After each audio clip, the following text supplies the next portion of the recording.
اخر اخبار المنتخب المغربي، اخبار مازال بالميكا ديالها. وليد الركراكي، فوزي القجاع واللعابه ديال المنتخب حتى هما ما فراسهمش هاد الاخبار. داكشي علاش تبعوا معايا باش تعرفوا اشنو واقع، وما تنساوش ديروا لايك وكومونتير اليكم ابرز العناوين. والى هنا تنتهي نشرتنا، الى اللقاء. كيفاش الى اللقاء؟ تعطينا الناس اصاحبي الاخبار بركه من التفليه الخاويه، تبرايش الخاويه هذا.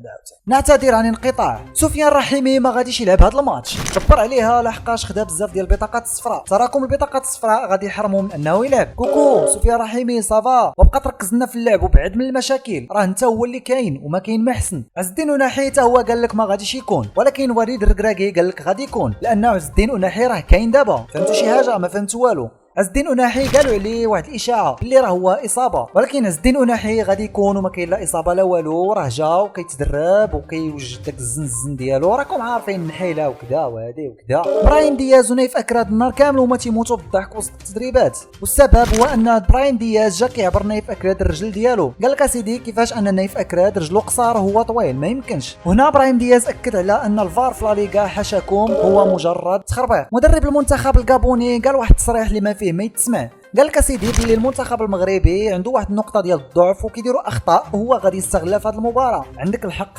المنتخب المغربي كيدير بزاف الاخطاء، ولكن راك ما غاديش تربح السي المدرب المنتخب الكابوني، غير نسى انك تربح. واخر عنوان النشره ديال الاخبار اليوم واللي هو اهم عنوان اليكم، التشكيله التي سيلعب بها وليد الركراكي. هذا الماتش بالضبط وليد الركراكي ما ناويش يضحك مع الكابون، راه ناوي ياخذ الامور بجديه لاقصى درجه ويلعب، وغادي يلعب باقوى تشكيله ممكن يلعب بها. والنيت هذه فرصه مزيانه بالنسبه للمنتخب المغربي باش يعرف راسو واش ناضي ولا ماشي ناضي، وما يوقعناش بحال كاس افريقيا اللي فات كنا تايقين في راسنا باللي حنا ناضيين ولكن تصدمنا من بعد ما خسرنا. داكشي علاش في التشكيله ديال وليد الركراكي غادي يكون في حراسه المرمى ياسين بونو، اما في الدفاع فراه كاين نايف اكراد كاساسي وغادي يكون حداه حركاس. انا متاكد باللي حركاس غادي يعطيه فرصه في هذا الماتش، لان الماتش اللي فات كان عنده مشكل مع الجمهور. اما في الاجنحه فراه غادي يكون اشرف حكيمي ونصير مزراوي. الله يحفظك اخي نصير مزراوي، والله يسهل عليك في هذا الماتش هذا بالضبط. لعب معنا مزيان وما ديرش علينا داك المرض ديالك، زير معنا اخي نصير مزراوي الله يسهل عليك. اما في وسط الميدان فراه غادي يكون امرابط اساسي، ما يمكنش وسط الميدان بلا امرابط،